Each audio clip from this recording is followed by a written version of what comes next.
So I'm going to get started. Good evening. My name is Dr. Michael Kelley, and on behalf of the All One Foundation, on behalf of the Autism Collaborative Centers for Excellence, on behalf of the University of Scranton's Panuska College of Professional Studies, it's my honor, my pleasure to welcome you to another one of our series of these town hall style meetings focusing on autism and related disabilities. We feel this is especially important to do in this COVID-19 era here. Of course, before we get started, I need to cover a couple things. As you can see on your screen, all of these sessions are, these live sessions are recorded. And so I think we've got the video turned off, but just in case, if you don't want your image to be recorded, please just don't turn on your video and we can avoid any errors. When you logged in, you wrote your name in, and if that identifies you, and if you don't want to be identified, please log out and log back in with some sort of pseudonym or something that does not include any identifying information.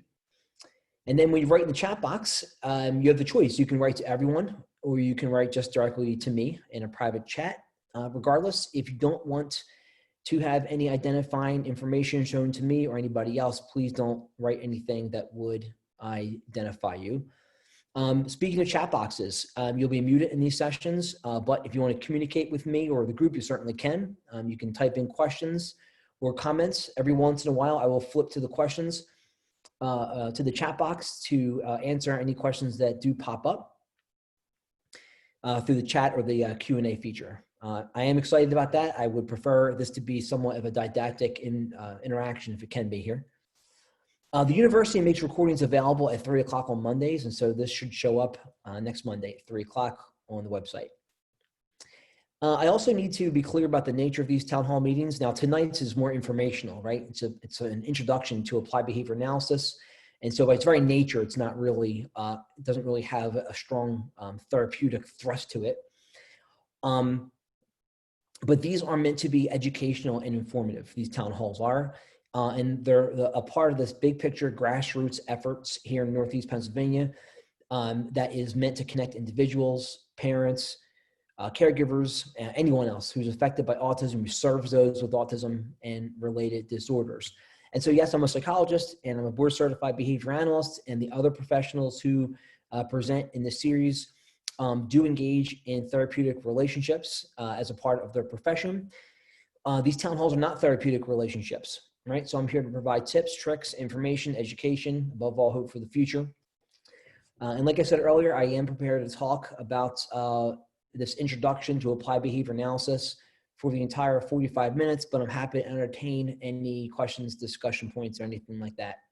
And if we can have a didactic interaction, that would be fantastic. One thing that I do want to point out to you guys, I don't know if you are planning on coming to any of the future town hall meetings, but we are instituting a few changes.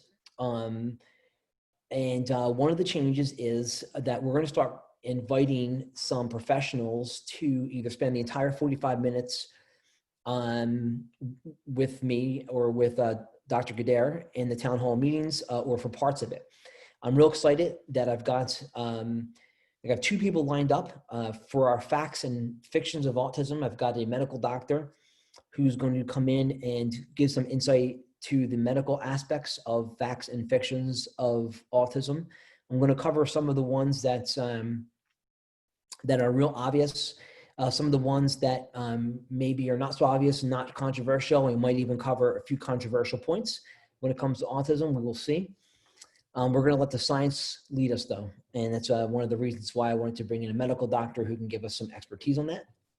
And then for our problem behavior town hall, it'll be the second version of that. I've got an expert coming in, a fellow who's got expertise in functional analysis, severe behavior disorders, assessing and treating self-injury, aggression, elopement, and on and on. And then I am in talks with an expert on pediatric feeding disorders to come in and do some Q&A for the next picky eating part of the series. And we've got a long list of people that we've been talking to, and hopefully we can bring in some experts and give you guys a little more variety in the education and information. All right, so with that, I'm going to pause the share here and pull up a different, see if this works.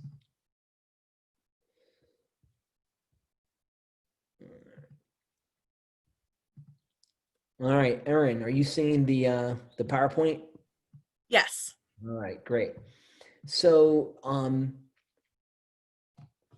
forgive me if tonight's town hall is going to be a little bit lectury, but this topic really does sort of loan itself very perfectly to a lecture type format. And I hope to really provide you guys with some information that maybe you didn't know about applied behavior analysis. I hope to maybe excite you a little bit about applied behavior analysis.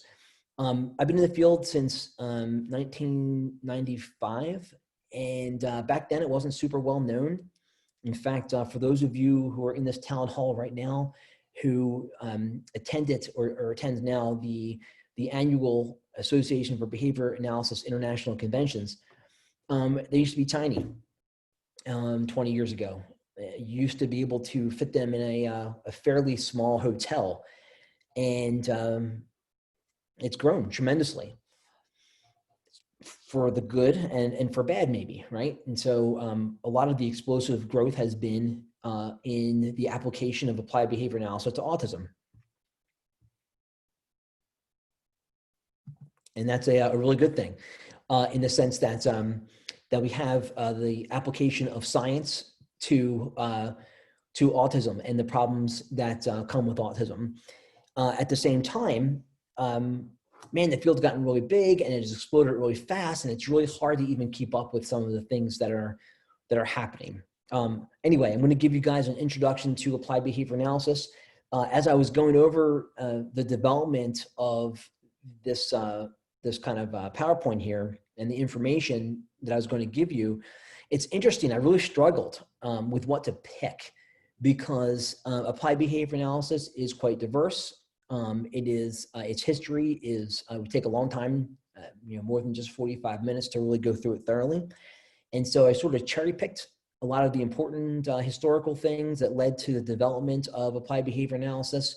And then, of course, I'm going to focus ultimately on the applications to autism and related disabilities.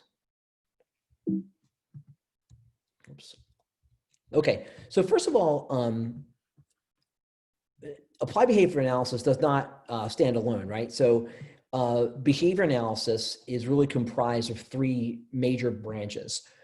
And first is behaviorism, which is the philosophy of the science of behavior.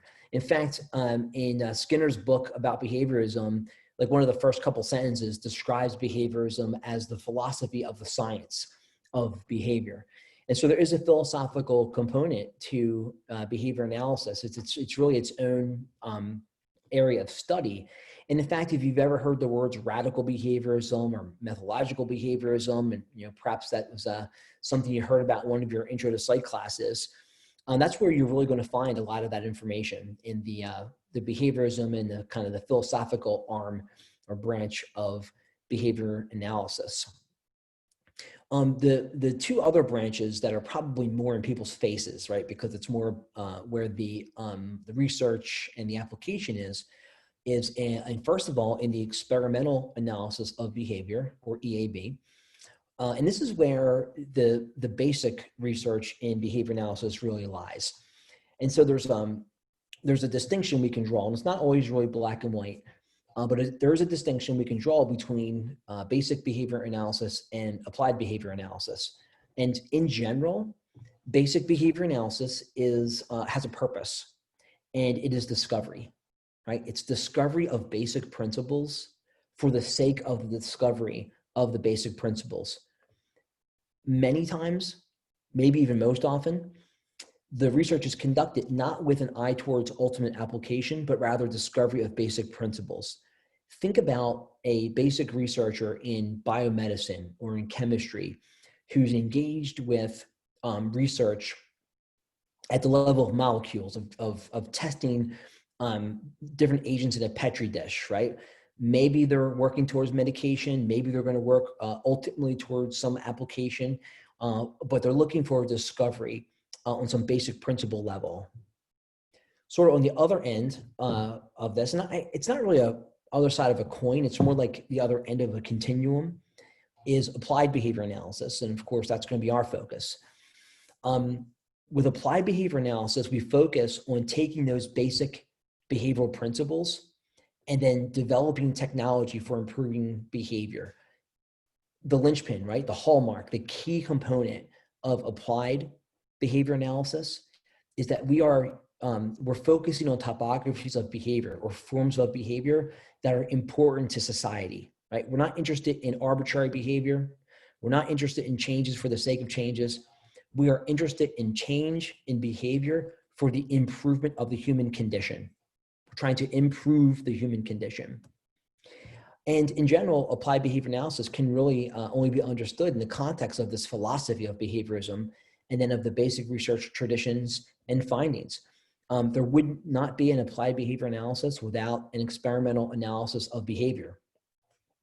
Sort of a dirty little secret that you learn when you enter into behavior analysis programs is that virtually everything we know about behavior change for children with autism, for people who are addicted to alcohol or drugs, if you're taking a behavioral approach, for people who have developed phobias, again, if you're taking a behavioral approach, virtually everything we know boils down to a very few but powerful basic principles and then iterations of those basic principles. And much of what we know for treating problems of social significance, human problems of social significance, we learned in the basic laboratory. That's where it all started, in the basic laboratories.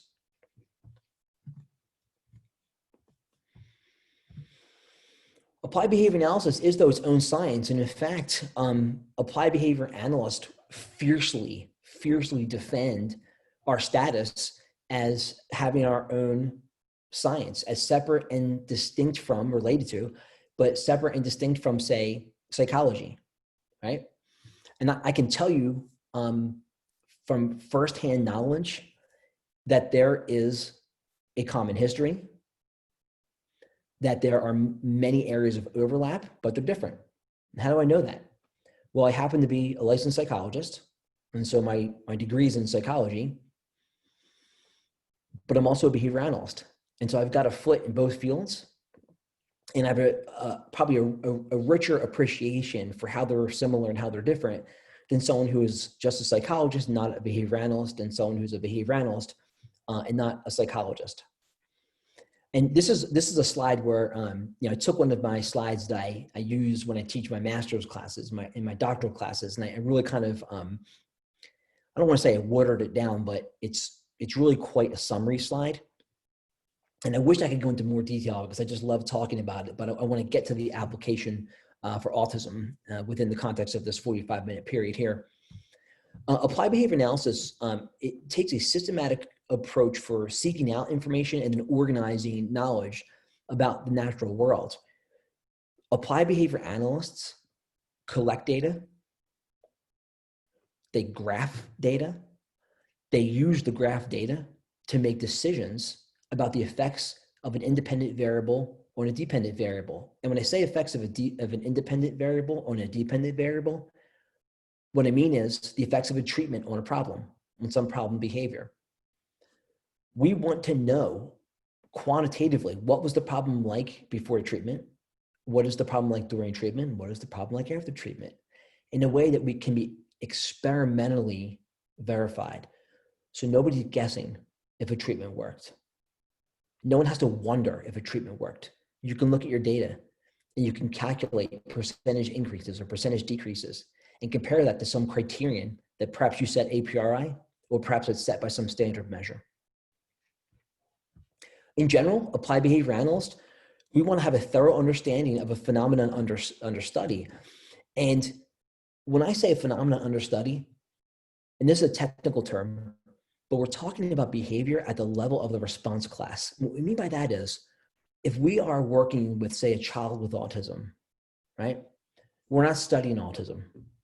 Or if we're working with a child diagnosed with ADHD who engages in impulsive behavior, we're not studying ADHD, right? We're focusing on specific behaviors engaged in by that child with autism, specific behaviors engaged in by that child with ADHD, and we're trying to determine what are those environmental influences that are producing behavior or that are holding behavior back. What is influencing noncompliance? What's influencing impulsivity in that individual? We want to thoroughly understand those environmental conditions that are producing behavior in that individual. And again, we're going to focus on socially important behaviors. There's a whole literature out there on, how you come to determine what are socially important behaviors. There's ethical codes about how you take the client and the client surrogate's desires into account when you're determining what are those socially important behaviors, but they're always going to be socially important behaviors. And then finally, applied behavior analysts, we're seeking real truths, right? We want to know what is the relationship between some independent variable and some dependent variable, independent of, say, political beliefs, independent of religious beliefs, independent of what people think should be the case, right? Great example for should be the case. And many behavior analysts will have this experience where a parent, teacher, or someone will provide what they think is some sort of disciplinary feedback that should reduce behavior, but it doesn't, right? And whether something should reduce behavior and whether it does reduce behavior are two separate things, right? We want to know the real truths and not those held by organizations. Great example. Here's a fantastic example. Spanking, right? If you're on Facebook, you've got Facebook friends who at one point in time have expressed an opinion about, spare the rod, spoil the child, or whether timeouts are effective. And regardless of what you think about spanking and regardless of whether you think that spanking or not spanking produces soft children, the literature is really clear on it, right? Spanking is not effective as a punisher in the long term. In fact, it can cause more harm than good. Not my opinion. I'm regurgitating back to you the science, right? Whether I like it, whether you like it, doesn't matter. It just happens to be true. All right, so let's talk about just two quick studies that are sort of foundational studies that helped in the formation of applied behavior analysis. Now, there was no applied behavior analysis before 1968, when an article was published in the first issue of the Journal of Applied Behavior Analysis. And this article, co-authored by Baer, Wolf, and Risley, defined applied behavior analysis, right? So this is kind of the lead up. Fuller, 1949, one of the very first studies to report on the human application of operant behavior. So there was this 18-year-old boy with profound disabilities. And by the way, I want to tell you, sometimes you read these studies and they're so dated. So if you go and read that study, I had to actually change my my PowerPoint because they described their participant as severely mentally retarded, right? So the language has changed, the science has changed, everything we understand about the influence of environmental events on human behavior has changed, right? But this is a kind of a throwback, one of the original studies. This was an 18-year-old boy, and everyone was convinced he couldn't learn. Couldn't learn, right? Couldn't learn even the simple relations is what people were convinced. And for 18 years, those around this boy saw no learning. Well, this is a challenge for a behavior analyst to take that hypothesis and disprove it. And that's exactly what Fuller did. So what Fuller did is he conditioned arm-raising responses by injecting a small amount of this warm sugar milk solution into the participant's mouth every time he moved his right arm. This is a very basic demonstration of positive reinforcement, right? So this individual raised his arm at some baseline level, right? Some low level. When Fuller put little bits of this warm sugar milk solution in the participant's mouth, after he happened to move his arm, the rate of arm raising increased dramatically. And when they took away that warm sugar milk solution, contingent on the arm raising went back down to low levels. When they reinstituted the delivery of the warm sugar milk solution, contingent on the arm movements, the arm raising happened again. All right, very simple.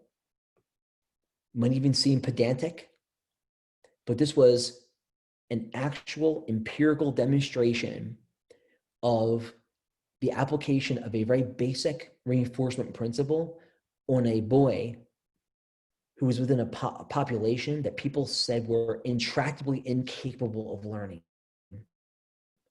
But he learned. Ion and Michael, 1959, very famous paper entitled The Psychiatric Nurse as a Behavioral Engineer.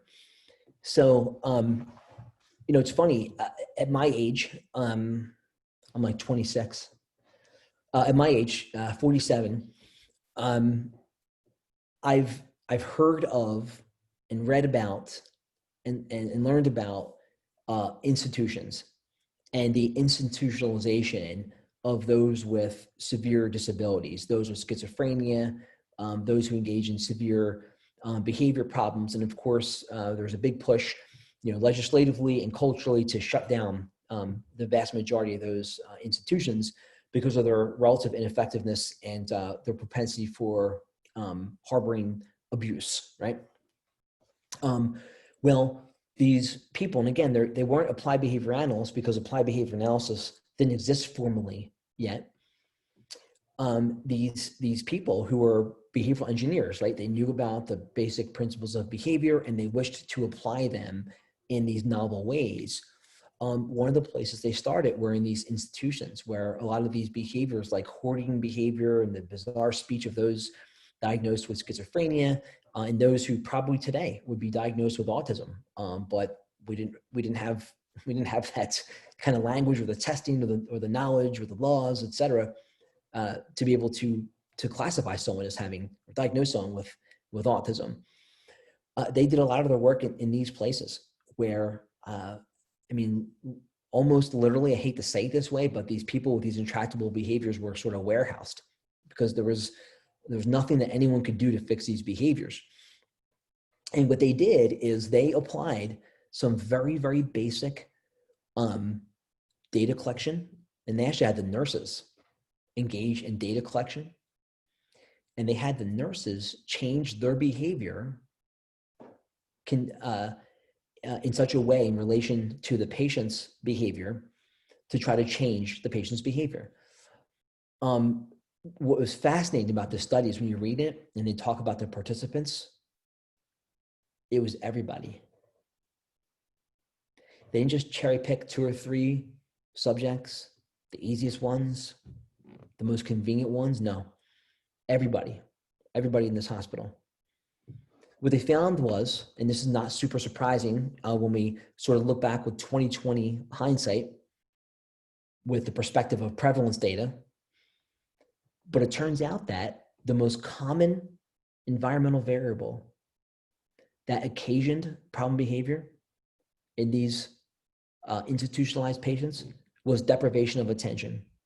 In other words, when deprived of attention, which is often, these individuals engaged in behaviors that had a very high likelihood of producing attention. And guess what? It wasn't asking politely, right? It was these problem behaviors that were so prevalent in these institutions. And what was the most common result of these individuals engaging in these behaviors? It was a shift in the nurse's behavior from low attention to now providing attention. So much like the injection of the warm sugar milk solution in the boy's arm and increasing arm raising, the contingent delivery of attention increased these problem behaviors and maintained these problem behaviors. And by simply changing the manner in which the nurses reacted to the problem behaviors and changing the manner in which the attention was delivered over the course of 6 to 11 weeks, that was the range it took to reduce the problem behaviors. They had dramatic decreases in these problem behaviors in this institution. And you know what? It didn't take abusive techniques, didn't take shock, it didn't take punishment.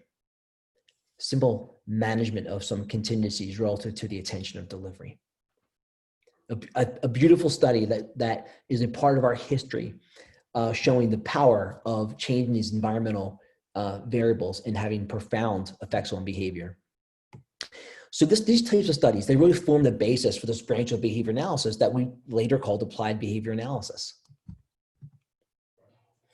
In the 1960s, researchers started to apply these principles of behavior. Why? Improve social behavior, right? Educational settings, how to measure behavior, how to control behavior, how to manipulate behavior. Not manipulate in a bad way, right? But how to change levels of behavior over time, right? Like always, little funding was available. There was no ready outlet for publishing such studies. It was sort of the application of these basic principles with a new population, and it was difficult to communicate the findings to a broad audience.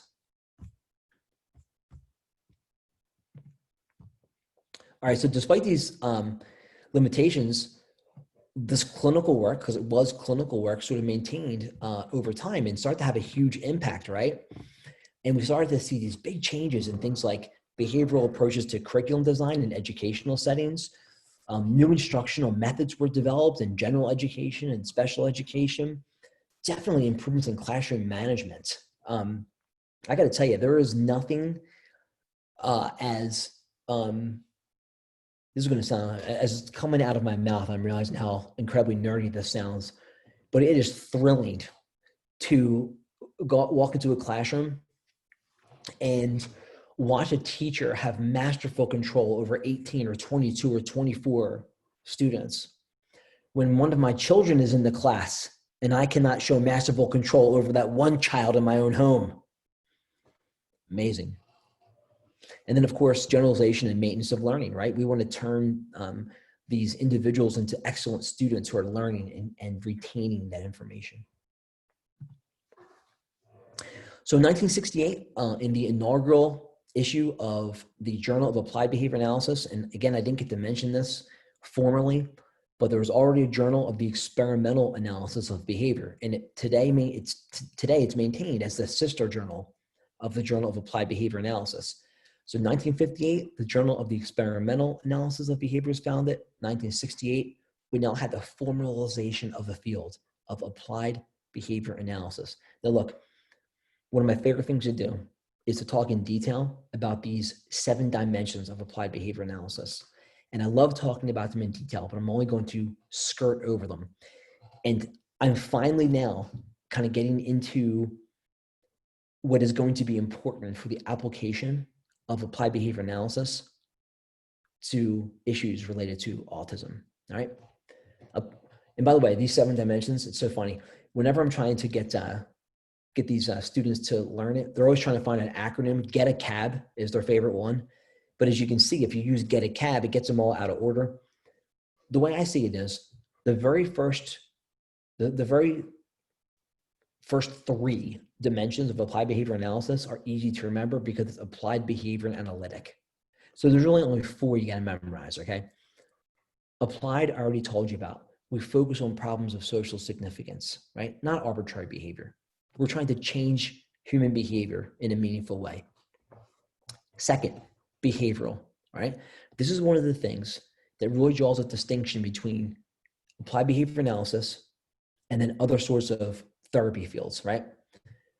Applied behavior analysts focus on overt behavior, right? And it's not that we don't believe that people don't think, because we do believe people think. It's not that behavior analysts believe that people don't feel, because we do believe that people feel. We focus on overt behavior that at least 2 people could watch and independently determine whether the response happened or didn't happen, right? That's called inter-observer agreement. 2 people can define a behavior or a set of behaviors or a behavior repertoire, and you can agree that something did or did not happen. Third, analytic. Applied behavior analysis uses experimental means to determine relations between independent and dependent variables. I mentioned earlier, we don't guess, right? We will show you on a graph the relationship between a treatment and a dependent variable. Next is technological. Essentially, we write down our protocols so that someone else could read what we did and do the same thing without having to ask you, right? It's like a manual, but a well-written manual, not one of those IKEA manuals that two people could read and not be able to do the same thing, right? Behavior analysis, applied behavior analysis it says conceptual here, but technically it's conceptually systematic, which means it's linked to basic principles, right? We don't do anything that's not linked to basic principles in the experimental analysis of behavior. Sixth, it's effective, right? If you change the levels of a socially important behavior, but it's not changed to an extent that matters, then it was not effective. It was not effective, right? So determining what's an effective change and hitting that mark is a hallmark of applied behavior analysis. Finally, applied behavior analysis has generality. And this is something we could talk about like all day, but in summary, what that means is the treatment is going to be resistant to challenges. It will persist over time, across settings, across people, and with faced with challenges, right? The treatments will work and they'll work well. All right, so let's shift. Let's shift here to my last slide, but it's a doozy of a slide. Let's shift here to ABA and autism and its major impact areas. And in fact, I want to see if anyone has written anything. Aaron, I don't see a chat box. I'm assuming it'd pop up if someone wrote something, right? Are you seeing anything? I'm not seeing. I mean, I see the chat box, but I haven't seen anyone wrote anything in it. That's fine. Of course, you're welcome to. But if you're enjoying my lovely lecture, you can just keep listening, I suppose. Major impact area, early intensive behavioral intervention. Now listen, a lot of times people hear the word LOVAS and they get nervous about that, right? Because it's really easy to associate the LOVAS method with, giving kids candy for doing stuff and, making kids sit down and not really get to choose anything, and making, people will accuse the LOVAS method of turning kids into robots and treat them like lab rats. And you can go to YouTube and you can find these sorts of videos. And I want to first say that it's not true that and you have to remember too, this study and the initial therapies that were developed from this study, it was early. They were the first ones, and things have changed dramatically over time. That having been said, the core of what was discovered in 1987, it still exists. And here's what it is, okay? Here's what we learned from this study from LOVAS 1987. And incidentally, it has been replicated and systematically replicated. Those are two different things in science. It's been replicated and systematically replicated many times. These findings are robust. And here's what they did. They discovered that using early intensive behavioral intervention based on the principles of behavior analysis, make no mistake about it, early intensive behavioral intervention is an applied behavior analytic set of procedures, right? If you diagnose at the right time, which is about the age of 2 years to 4 years, although we can push that younger now, right? And you start early intensive behavioral intervention between the ages of 2 and 4. And if you do the right dosage of the right therapy for the right amount of time, which is about 2 to 4 years. So it's a big investment. You got to start between the ages of 2 to 4. You got to use the right treatment. You got to use the right dosage, and you got to do it for the right amount of time. If you do that, 47% of those exposed to the treatment will be indistinguishable from their peers by first grade. So let's call it 50-50 because 47% is not a number. So if you do what I just said, right? Diagnose early, do the right treatment at the right dosage for the right amount of time, by first grade, half of the kids will be indistinguishable from their peers. Compare that to the control group. It was 2%. 2% were indistinguishable from their peers. Now, we don't know why the 2% ended up showing progress.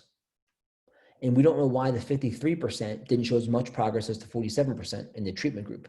But what we do know is there is a huge advantage to doing this treatment for the right amount of time at the right dosage. Oh, someone just put a chat in here.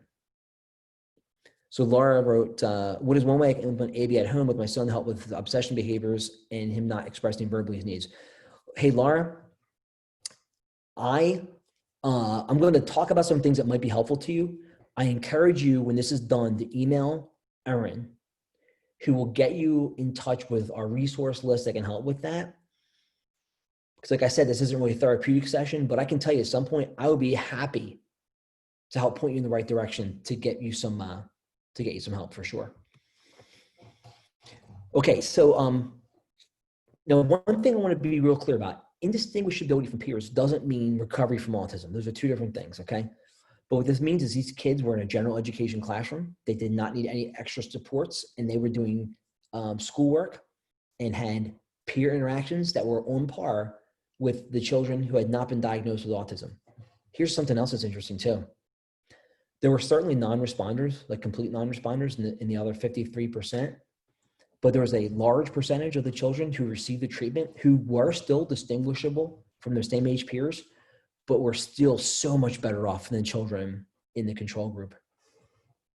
Now, what's fascinating about that is that that outcome has been, it's been diced up and compared and studied in many, many different ways, but let me give you some of the highlights. You can't do group therapy like intensive preschool and get the same outcome as the one-on-one intensive therapy. Now, I'm not saying it's not going to be possible someday. Someone might do a study to figure that out. But what the research has shown, it's one-on-one therapy like I just described, right? Early intensive behavioral intervention. Second, EIBI has been compared to special education classrooms designed for children with general disabilities and special education classrooms designed for children with autism. And the outcomes couldn't be more different. The individuals who receive the early intensive behavioral intervention get the same sort of outcomes that were described by Lovas in 1987, and the children in the special education classrooms do not get the same outcomes. I'm not saying they don't improve. I'm not saying that they're not better off there than in a general education classroom. Certainly they are. What I'm saying is that statistic, that 47% who can achieve the indistinguishability from their peers, right? That's what we're after with the early intensive behavioral intervention. They've looked at how robust the findings are, and they last over time. When you do those treatments at the early age, they have trajectory changing effects for these children. And what's so important is to start early. It's called early intervention for a reason. As you reach age 5, age 6, age 7, you lose neuroplasticity, right? The capacity for the brain to change and to create new connections. It's less than when you're younger. So you got to strike when the iron's hot. You get massive trajectory change that 2 to 4 year. You start 2 to 4 years old. Now look, I will never argue that people diagnosed with autism over the lifespan shouldn't have therapies and education. They certainly should. I'm just telling you about the early intensive behavioral intervention and this major impact that applied behavior analysis had on this population. Second, you may have heard of the VB approach, verbal behavior. Skinner in 1957 wrote an entirely incomprehensible book on verbal behavior. I shouldn't say that, but it's true though. Mainly with the application to autism, what you need to know are some key things, right? You need to know, and you probably have heard these words before if you know anything about autism. You need to know what an echoic is, which is saying what someone else says. A tact, which is labeling something. A mand, which is asking for something. And an intraverbal, which is essentially engaging in a back and forth a back and forth speech. Might not be real sophisticated, but a back and forth speech, right? And those form the basis for the therapies that we use for language development in individuals who are diagnosed with autism. As you probably know, a core symptom of autism is a lack of age-appropriate language development. And in an early intensive behavioral intervention program, behavior analysts will fiercely attack that deficit, right? It's one of the things you focus on most, is try to get communication and language development, both receptive and expressive, going as quickly and as soon as possible. Next is, and we're going to talk about this in the next problem behavior town hall, is functional analysis. Functional analysis was first described formally in terms of an assessment procedure to use for problem behavior in 1982. Although, of course, the term functional analysis has been around in other sciences, mathematics, physics, for centuries. What this did, though, is it produced an empirically derived assessment procedure for determining the environmental influence on problem behavior. And what they gave you, what it armed the behavior analyst with, was the information he or she needs to then implement what's called a function-based treatment. And function-based treatments have been shown to be far more effective than arbitrarily selected treatments, and also helps decrease our dependence on default technologies such as punishment, right? And I'm going to get into that in that problem behavior town hall meeting. We also, another major impact area is functional communication training. And I'm always really careful when I say this to make sure that we're not confusing functional communication training with facilitated communication training. Facilitated communication training is not empirically derived and is snake oil. I mean, you may not, as a behavior analyst, you may not use it. But functional communication training, it's unfortunate that they sound alike, it's a technically differential reinforcement treatment, and it is something that behavior analysts learn early and use often as a tool for replacing problem behavior with socially appropriate communicative alternatives, and it's just wildly popular for decreasing levels of problem behavior and increasing levels of communication. In this very first study, Carr and Duran used functional analysis technology in order to sort of categorize these 12 children into two groups, 6 of whom engaged in problem behavior when presented with difficult tasks, 6 of whom engaged in problem behavior when deprived of attention. And they basically showed that if you teach those who are deprived of attention how to say, "Talk to me, please," that reduced problem behavior. And if you taught those who had difficult tasks to say, "Help me, please," that reduced problem behavior. You're probably like, "Oh, gee whiz. It takes geniuses to figure this out," right? But yeah, 1985, that's when that was published. And it sort of produced a sea change in how we approach the assessment and treatment of problem behavior. Finally here, we have application of applied behavior analysis to many, many other areas of concern. And by the way, this here is just really focused on the sort of the most common features, common concerns for people diagnosed with autism. This doesn't even get to things like gambling and drug addiction and alcohol addiction or over consumption, graffiti, classroom management, all sorts of things, the clinical medicine, clinical behavior, all sorts of things that behavior analysts do.